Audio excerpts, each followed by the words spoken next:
Hi students, आज हम chemical bonding chapter सीखेंगे जो कि स्टैंडर्ड 11th का बहुत ही इम्पोर्टेंट टॉपिक है।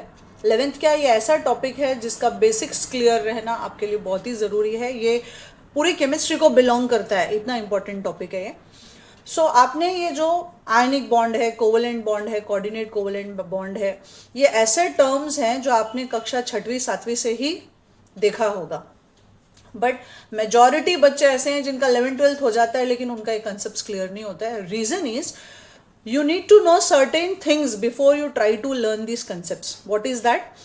Electronic configurations of elements from at least 1 to 20. Right इसका भी वीडियो बना के रखा है मैंने, आप पहले जाके आप वो वाला नहीं सीखोगे जो 10वीं तक करते थे, 2,1 2,2 वो वाला नहीं चलेगा। You have to take the electronic configuration following Aufbau principle, Hund's rule of maximum multiplicity, Pauli's exclusion principle, वो सब रूल लगा के जो स्ट्रक्चर ऑफ एटम में आप सीखते हो वो नया वाला कॉन्फ़िगरेशन आपको आना चाहिए। Okay, so once you know this then start learning this और व्यू दिस वीडियो। सबसे पहला आता है आयनिक बॉन्ड। जैसे ही मुझे कोई आयनिक बॉन्ड बोले तो दिमाग में सबसे पहले जो मॉलिक्यूल आएगा वो क्या होगा? नमक। अब क्वेश्चन आता है कि आपको नमक और चीनी का फॉर्मूला भी पता है कि नहीं, जो आप रोज कंज्यूम करते हो। तो first thing is you should know the formula for sodium chloride, जो नमक हम रोज कंज्यूम करते हैं, दैट इज NaCl, है ना। ये सबसे अच्छा मॉलिक्यूल है जिसमें आयनिक बॉन्ड है, ऐसा बोलते हैं सोडियम क्लोराइड में। या फिर मैं ले लूँ एक और एग्जाम्पल से मैग्नीशियम क्लोराइड, कैल्शियम क्लोराइड, ऐसा कोई भी आप ले सकते हो, राइट। तो सोडियम जो होता है इसका एटॉमिक नंबर होगा 11 और क्लोरीन जो होगा उसका एटॉमिक नंबर होगा 17। जब नया कॉन्फ़िगरेशन लिखते हो आप तो कैसे लिखते हो? ये हुआ नियॉन जो कि 1s2 2s2 2p6 होता है और फिर 3s1, तो ये 10 और 11 इलेक्ट्रॉन हो गए, और इसका हुआ neon 3s2 3p5, 17th group element है, ये 10 + 7 17 हो गए आपके, राइट। अब मैंने लिया सोडियम जिसके वैलेंसी में एक इलेक्ट्रॉन प्रेजेंट है, और दूसरी तरफ लिया मैंने क्लोरीन जिसके वैलेंसी में कितना इलेक्ट्रॉन है बच्चे लोग? यहाँ पे 7 इलेक्ट्रॉन है वैलेंस शेल में। तो ये 1 2 3 4 5 6 और ये 7वां इलेक्ट्रॉन, राइट। अब कोई भी एलिमेंट पूरे पीरियोडिक टेबल का केमिकल बॉन्ड फॉर्मेशन में क्यों जाना चाहता है? क्योंकि वो स्टेबल बनना चाहते हैं, वो नियरेस्ट इनर्ट गैस का कॉन्फ़िगरेशन अटेन करना चाहते हैं, इसीलिए वो लोग इलेक्ट्रॉन को या तो लूज करते हैं, या तो गेन करते हैं, या फिर शेयर करते हैं।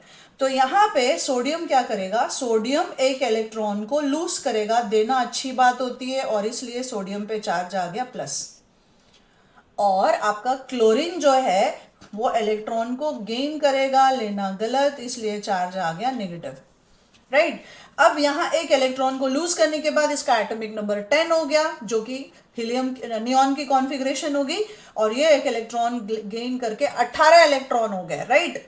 तो ये सोडियम पे जो पॉजिटिव, मतलब ये कंप्लीट ट्रांसफर ऑफ इलेक्ट्रॉन होगा, ये दे के खुश है और ये लेके खुश है, राइट। तो ये देने के बाद इस पे चार्ज आ गया पॉजिटिव और क्लोरीन का लेके चार्ज आ गया negative, and it is the electrostatic force of attraction between the positive and negative ions which is holding them together. तो ऐसा bond that is formed by, क्या बोलेंगे? ionic bond is the bond formed by, chemical bond formed by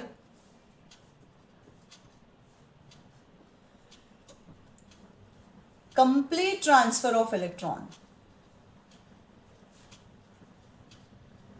कैसे होता है ये? By complete transfer of electron,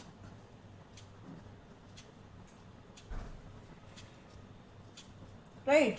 इसी तरह से हम मैग्नीशियम क्लोराइड को भी एक्सप्लेन कर सकते हैं। जैसे मैंने मैग्नीशियम लिया जिसका एटॉमिक नंबर होगा 12, और इलेक्ट्रॉनिक कॉन्फ़िगरेशन कैसे लिखोगे आप? नियॉन और 3s2, क्लोरीन का ऑलरेडी मैंने ऊपर लिखा है। तो अब क्या होगा?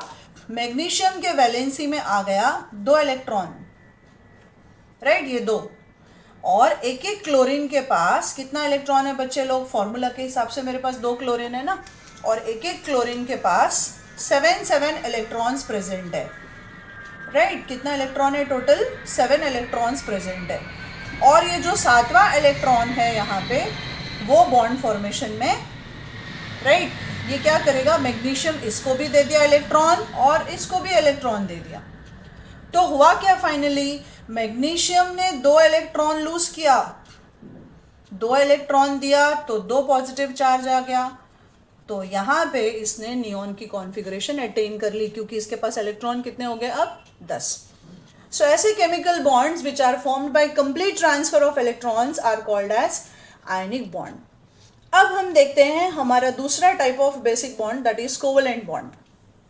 The best example for this would be a molecule of methane ले लिया मैंने।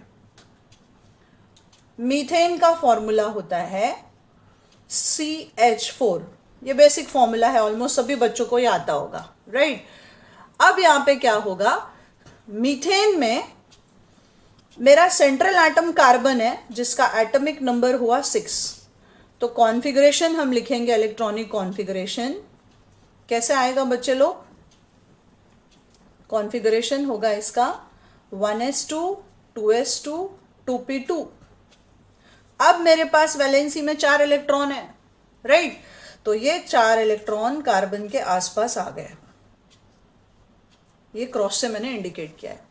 दूसरा एटम मेरा क्या है बच्चे लोग, यहाँ पे हाइड्रोजन है। हाइड्रोजन अपना एक एक इलेक्ट्रॉन लेके आएगा बॉन्ड बनाने के लिए, ठीक। जब कार्बन को जरूरत पड़ी, चारों हाइड्रोजन ने अपना अपना इलेक्ट्रॉन इस कार्बन को दे दिया, इसके पास हो गए खुद के 4 और हाइड्रोजन के दिए हुए 4। और जब हाइड्रोजन को जरूरत पड़ी तो कार्बन ने सबके साथ अपना इलेक्ट्रॉन शेयर कर लिया, हर हाइड्रोजन को एक एक दे दिया। तो आपके इलेक्ट्रॉन्स जो है वो कहाँ हैं, वो पॉइंट ऑफ इंटरसेक्शन में है, राइट। तो इसीलिए हम मीथेन को कैसे रिप्रेजेंट करते हैं, we write it as C और ये 4 बॉन्ड और H H H and H। तो मतलब एक बॉन्ड का मतलब होगा 2 इलेक्ट्रॉन, जहां पे दोनों एटम ने अपना अपना इलेक्ट्रॉन बॉन्ड फॉर्मेशन के लिए दिया है। तो हम कोवेलेंट बॉन्ड को कैसे डिफाइन करेंगे, the chemical bond formed by the mutual sharing of electrons, ये उसका डेफिनेशन हो जाएगा। क्या बोलेंगे, chemical bond formed by mutual sharing of electrons.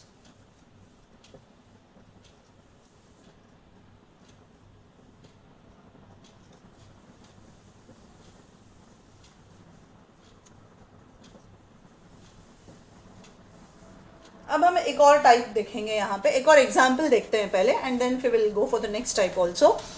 अब मान लो मैंने यहाँ पे अमोनिया ले लिया। अमोनिया का फॉर्मूला क्या होगा बच्चे लोग, मैक्सिमम स्टूडेंट्स को बहुत अच्छे से पता है। अमोनिया क्या होता है, NH3, ये इसका फॉर्मूला है, राइट। यहाँ मेरा सेंट्रल एटम है नाइट्रोजन, जिसका एटॉमिक नंबर हो गया 7। तो इलेक्ट्रॉनिक कॉन्फ़िगरेशन क्या होगा, 1s2 2s2 2p3, ऐसे लिखते हैं ना हम।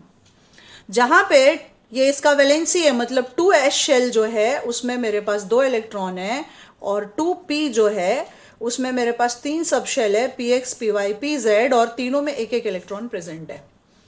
ये जो इलेक्ट्रॉन पैड होते हैं जो बॉन्डिंग के लिए नहीं जाएंगे अभी फिलहाल, तो उसे हम लोन पैर बोलते हैं। और ये जो सिंगल सिंगल इलेक्ट्रॉन है जो बॉन्ड फॉर्मेशन में जाएंगे, इसे हम बॉन्डिंग पेयर ऑफ इलेक्ट्रॉन्स बोलते हैं, राइट। एक हो गया मेरा लोन पेयर और दूसरा क्या हुआ मेरा बॉन्डिंग पेयर ऑफ इलेक्ट्रॉन्स। अब क्या हुआ, नाइट्रोजन के पास ये लोन पेयर प्रेजेंट है और ये 3 बॉन्डिंग पेयर प्रेजेंट है। अब बॉन्ड बनाने कौन आया, यहाँ पे हाइड्रोजन आएगा, राइट। और हाइड्रोजन आएगा तो अपना इलेक्ट्रॉन लेके आएगा, इजंट इट। ये आया हाइड्रोजन अपना इलेक्ट्रॉन लेके। जब नाइट्रोजन को जरूरत पड़ी, सबने अपना अपना इलेक्ट्रॉन दे दिया और नाइट्रोजन के पास हो गया पूरा मिला के 8 इलेक्ट्रॉन। और जब हाइड्रोजन को जरूरत पड़ी, नाइट्रोजन ने उनके साथ अपना ये पेयर शेयर कर लिया, राइट। तो ऐसा बॉन्ड जहां पे दोनों शेयर करते हैं जरूरत के हिसाब से, उसे हम बोलते हैं कोवेलेंट बॉन्ड और इस पे एक लोन पेयर ऑफ इलेक्ट्रॉन मेरा अभी बाकी रह गया है, राइट। ये अमोनिया हो गया। अब आगे देखते हैं बच्चे लोग, यहाँ पे हम लोग करेंगे एक और टाइप ऑफ केमिकल बॉन्ड जिसे हम बोलते हैं कोऑर्डिनेट कोवेलेंट बॉन्ड या फिर डेटिव बॉन्ड। क्या बोलेंगे हम इसे? कोऑर्डिनेट कोवेलेंट बॉन्ड और डेटिव बॉन्ड। ये एक स्पेशल टाइप ऑफ बॉन्ड है जिसमें जो pair of electron bond formation के लिए लगेगा वो एक एटम अकेला अपनी तरफ से कोऑर्डिनेट करेगा। जैसे यहां तक हमने बना लिया अमोनिया, अब मुझे मान लो बनाना है अमोनियम आयन। क्या बनाना है मुझे? अमोनियम आयन बनाना है।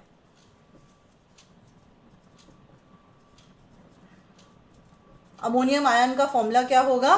NH4+, right. अब यहां पे मेरे पास अमोनिया ऑलरेडी हमने कोवेलेंट बॉन्ड में देखा है, तो इस तरह से मेरे पास अमोनिया प्रेजेंट है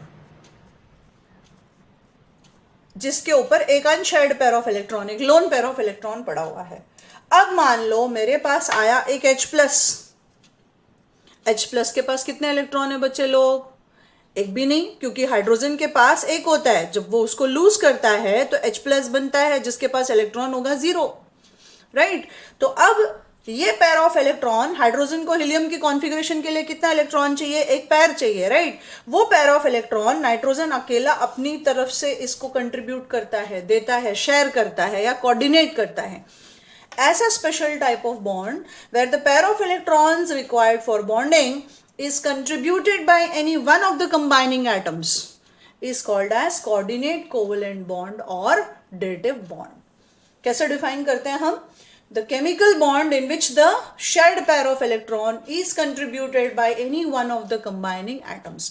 उसका बेस्ट एग्जाम्पल होता है अमोनियम आयन और हाइड्रोनियम आयन।